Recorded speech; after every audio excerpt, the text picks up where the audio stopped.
All right, so we had our talk about doing invoicing, a little lunch table. If you didn't see that, I can leave a link to that in the description, where we just kind of talked about how we do invoicing, and one of my policies is always to keep it simple. Now, we don't issue a bunch of tickets. We don't have a cumbersome ticketing system, and the reason for that is I wanted to keep it as direct as possible. And this is one of those philosophies I've had about keeping things simple. I've worked in corporate IT. We currently are more of a small business IT firm, which means most of our clients have less than 20 workstations. That would make up the majority of the businesses that we service. We have roughly 300 clients that we service. Only a handful of those clients are MSP. Some of those have a lot more than 20 computers that are on an MSP. But there's a lot of this, what they refer to as break-fix, non-contract work in between. And it's mostly what this workflow covers, but I will mention the MSP in this. Now, having a clear process helps a lot. And so I put together a little flow chart so you guys can kind of see the process and how we solve the issues. Okay, let me move my head out of the way here. So the process starts out with issue to solve. However they contact us, email and phone is pretty much the primary ways, once in a while Facebook messages. Are they a current client? Add them to the system. Like I said, this is not a sales process. This is a workflow process. For businesses, there's generally like an engagement of, will you do IT, come and assess our systems? That's a different, sales and onboarding process. But this is for the one-offs, and we get a lot of these small mom and pop shops that just need us to get something fixed for them. So current client, add them to the system. If they're not, go ahead and jump to the client page. And I'm going to walk you through the actual how we create the invoice next after we run through this workflow. So can the work be done remotely? This is a stopping point for some of them. If we can't just fix it remotely because they need you to come on site, there's flames shooting out of the computer, whatever it is, so nothing turns on, that's going to be an on-site. We do a lot of camera work and wiring and infrastructure work. That is a gather info, call back with schedule, and we use a combination of things. We'll throw that message over in Slack. We'll figure out who that belongs to and get them. We use Google Calendar internally. We have G Suite, and we'll set the appointment with the client. We call them back with a client. Call a client back with the appointment, send an email confirmation via a G Suite time in the calendar booking with what time we're going to be there. Done. Keeps it really simple, and we can put that in for people and stack up their workflow that way. We can all see each other's calendars, so we know schedule. We keep everything in there. That becomes really easy to do. So you can see who's where, maybe who's even closer to take that job. But that's kind of we take the process offline for that, and just it happens really fast. We book it right away and figure out where we can fit them in. All right, so let's go on for the internal process. So yes, it can be done remotely, which does fall the majority of the work we do. Are they a managed client? Now, this is where if they have one of our managed clients, we know who they are, they're in a list. We just jump right into, is that work in scope? And this depends on the managed agreement they have. We'll get into every detail of it, but basically, most things are going to be in scope for a managed client, but occasionally they'll call you for things that are that's not in scope for the way their workflow is set up. And we do have some special contracts that are really where more things are out of scope. That being said, if it's nothing else to do, like it's in scope, that is called with an Outlook problem, which is, I hate Outlook, but there's a love-hate because it does create a lot of invoices. We just jump right into doing the work. Their workflow from here to here is straight down. So issue solved, current client, can work be done remotely, managed client, MSP, done. It just goes really straight through, and it allows us a service and give them priority because there's no hiccups. The workflow goes right away for any of the managed clients. We always have remote access set up on their computers. We just take control of the computer, click on whatever it is they need clicked on, and most of the problems in general are solved within 5 minutes. And that workflow works really well for us. They called us. We said, what's the issue? We see their computer. We click it, say yes, done. That's it. We've so many people, as you know, you always hear IT people complaining about dealing with some of the end users, but there is a lot of things. We have people that just don't click on stuff. So getting that problem solved fast so you're out of the way and back to whatever you were doing or solving other problems. So not managed client, that's where it gets more interesting. So create a draft invoice. Does the client have a payment history? Collect based on needs. This little process seems a little bit more complicated than it is. Basically, we have people that we know are a pain and about to get paid from. or we have special terms in here with you must prepay. So you kind of make a guesstimate. All right, we're going to have to create at least a 1-hour invoice before I'll even look at it, and you got to pay me up front. We just have a handful of those people that, and you all know them. We kind of have fired them as customers. That's why we always make sure they pay up front, because we just know they're going to pay. And sometimes they argue, and we just say, that's fine. You can argue. You're not going to win. We won't do the work unless you pay us, because we know that you don't like to pay. So there's only a handful of those clients. This doesn't come up too often. But if it's a new client, we're doing it remotely, and we do a lot of that too, where people call us out of state to fix a free NAS or a PF Sense setup. I have no recourse if I don't get the money up front. If you hang up and I did the work, then that's it. So those clients, if they're far away, also go on the you're usually new, unless we have some longer-term relationship. We have a few out-of-state clients that have working relationship that we know that they have no problem paying their bills, so we just bill them as needed and they pay within the terms. Now, lots of these businesses, manufacturing, used to net 30, and we just invoice, net 30, done, do the work. So both ways, whether we got the money up front or we did that, we do the work and then we email the invoice and we're back to whatever we're doing. So the process flows pretty straightforward here. It's really simple, and I'm going to show you how that works in hands-on next. All right, so I got my test client, which we call a test face in our system. We use this for doing demos like this or whenever we want to try an idea in the system. And we're going to go ahead and once you're on the client page, we pulled it up, and you can see things like, payment terms of net 15. If we put any private notes in here, that would just show up here. So if you edit this client, and let's throw some notes in here, get money first.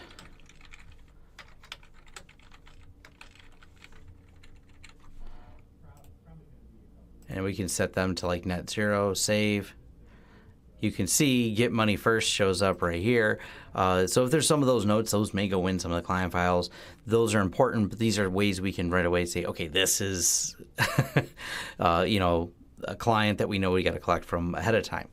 So now we're going to go over to new invoice. Fills in the client information, and then we can start filling this in. Has default rates for the clients, default rates for the product or service, fills in at 120, but obviously we can just rate type that to whatever the rate is that we've negotiated with them. And then we just type in, fixed. Out issues, and of course, reset printer. Because that's way too popular. Everyone needs their printer reset all the time. We have a client that every now and then just forgets how to print and delete things out of the print queue, or they manage to set the printer offline. Those are those little frequent problems. And then we can bill in increments here. I can say 0.25, 0.5, however you want to do this. The frequent clients that we know real well, this is common for us to bill in quarter increments when we have an engagement with them, because it's easy. It's simple for them, and so many of the phone calls, because we keep persistent remote access, we were only on the phone for less than 6 minutes. And so we have a minimum that we bill them for this, and those add up. We have a lot of these little $30 invoices, and from a strategy, it works. It works for the client because they got something solved quickly without spending a lot of money. And we're always, like I said before, we're pushing them to be managed where they don't have to, they can just call us and fix these problems. We'll also, for larger companies, looks for, the person's name. We'll put in here, so in case it goes to a specific person, that way we can let the managers look at these, and they go, wow, this particular person seems to have that same problem every week. Like, yeah, they forget their password all the time, and these are things that we try to suggest this to some of the clients, but when it comes to the break-fix clients, this is how it ends up going, and it's up to the management to decide if they want that person to constantly be a source of why they need the things fixed. Okay, now auto at the bottom, it's generating this invoice, and away we go. Now, this is where if they wanted to collect the money up front, we can literally just click email invoice, send email, and what this is going to do is they can actually pay this, and if they pay it, I'll show you where that shows up here. So I'm going to send this email, send the invoice. There's like a pause here, but this is actually on purpose. This pause is waiting for verification that the email was sent, contacting the mail server. That noise was the email arriving in my test inbox I set up for this. And this is what the client sees. They get this invoice. We can go ahead and click Pay Now. It's going to take them over to PayPal. They can pay the bill, and we will see it marked paid in the system, and then we do the work. So if we have to collect ahead of time, this workflow doesn't require anyone but the single technician. So the technician from start to finish has taken the call, got the person in the system, sent them the bill for whatever the agreed upon amount is. Here, give me $30 and we'll fix the problem you're having. Boom, done, away we go. It's really simple. Now, the other thing you can do, because this invoice is now sent, if we add more on again after an invoice was paid, the invoice, instead of having just a balance due, it'll show a payment of 30, but then if we add another, we'll put it in here like this, some other thing, and that's 120. If they were have already paid the 30, it would show the 30 paid in the next balance due. So you can update an invoice that easily. Send it again. I'm actually just going to hit Save Invoice. And now the invoice will reflect in that client portal, which I can go over here. Now the invoice has been updated. I didn't hit pay the first time I didn't complete the payment because I didn't feel like doing for testing. But now the client always sees the last version of the invoice. So that's an important distinction, just so you know. They always see the last version of it. But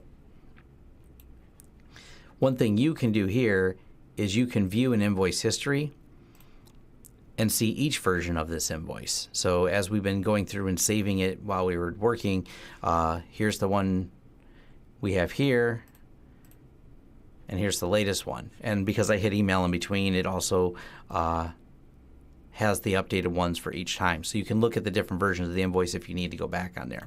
Go back to edit, and it stays and edits the most current one. So it's really simple how the workflow goes. Then we send them the invoice, and it gets done. It's not complicated, and that's part of the process.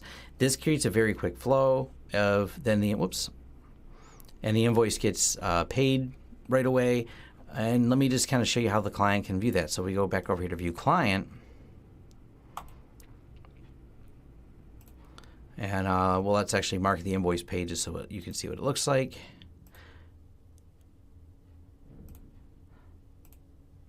And this is how they would see it over here. If I would have, it did manual entry because I marked it paid, but a transaction reference would be however they paid. PayPal is our favorite, easy way to do it for the online people. But they're able to put a PayPal entry. They can see that the transaction is completed. And this gives a single technician an easy way to follow through with these clients and be able to bill this out. It's one of those things that it keeps it really simple, and that's, like I said, always my goal with the invoicing is from start to finish. We start with, we're going to start a new invoice for this client, start talking about what we're going to do, and a lot of times it's just remote hourly.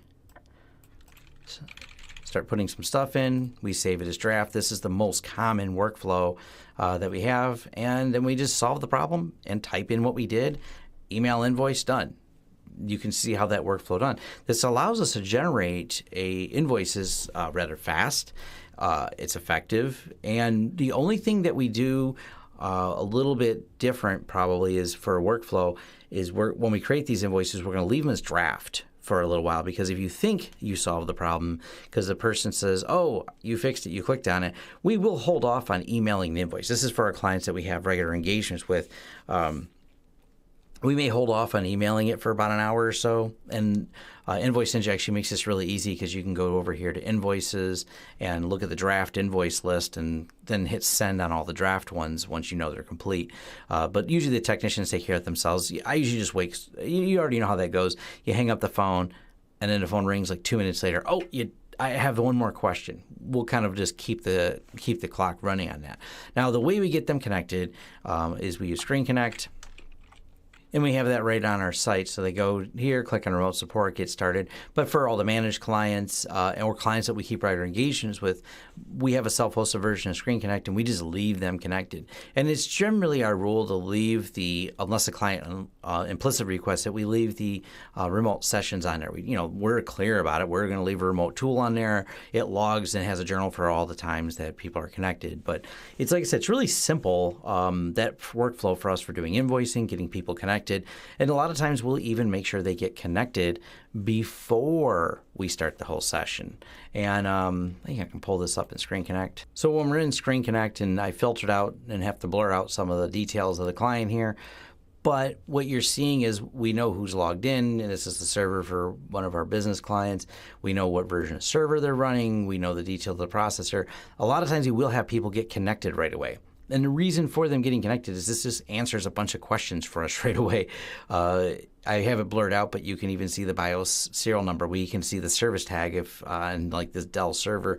That gets pulled as soon as they get connected and load the Screen Connect software. So sometimes when they're having some type of workstation problem, this information is really handy. We don't have to look and see what processor they have. We go, okay, this computer is running slow, but it's also a slow computer. So these kind of answers get picked up right away with Screen Connect, so we can kind of have an H for them. Like I said, this is more the break-fix clients, because people who are in managed services, we have them all on when I've done a review of this, the SolarWinds dashboard, we know all the assets on those, so it's very clear and there's not that fuzziness to it. But I just want to give you that quick overview, kind of the hands-on for invoicing. It's really as simple as I said here. We just go in, create the client invoice, do the listing out of the work we did. And it's the same thing like when Corey talked about when he goes out, we do, on-site, on-site hourly, whatever that engagement is for those clients, whatever the rate is for that particular client, we fill it out. He types in what he did, done. Just goes out and does it. Or, for example, he does it from home. He doesn't have to come into the office to do these things, because the way the portal works is get out there. And the point is that people get their work done very fast, and the invoice gets fast to the customer, and we can frequently get paid right away on these things, which is, of course, really helpful. So the process and flow goes right away.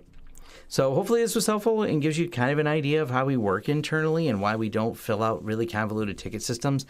I understand the need for ticket systems. I get it. I like dashboards. I love to pinpoint a lot of stats on things, but I can also just go through and look at descriptions, and I can look at work history on a client based on the descriptions that was put in, so we know what was solved. And this allows us to work fast without having this convoluted process all the time that burdens people, because this is a lot of times I've seen large IT companies, they just are so heavy doing it, and people ranting and complaining about it on Reddit and things like that, or just sysadmins I know that hate their job. They're like, the paperwork process, and you end up not getting a lot of work done because you've burdened them, and then you get in trouble. And yeah, you can kind of see where I'm going with this. And if you work in IT, you're probably nodding your head going, oh yeah, we got this really hard system. And the same thing with your clients. If you force them into this, they got to fill all these things out. We're actually working with a very large client with an internal IT team. They're contracting us to do stuff, and they're having trouble getting their users to do it. But when we did the workflow ourselves, we're like, wow, if I'm a user, I would just say, I'll just grab the pen and paper, because you guys have 9 questions with a series of pull downs and then a series of check boxes before they can fill the ticket out. And your goal was to try to get the client to answer or try to get your internal people to answer every question, but it's just not an easy workflow. And there's got to be a better way, and this is what we try to focus on, is making sure everything's very efficient. That's what keeps the clients really happy. They honestly, when you're dealing with businesses, they just want to get back to work. And anything that's, if they can't send an email to get a proposal out, you've now stopped work. So their interest is in getting it working, not wasting your time. You're not interested in wasting time. So you can find a happy middle. We can all communicate like adults, and away we go and get it moving. So hopefully this was helpful. If you like to comment here, like and subscribe, and let me know what you think.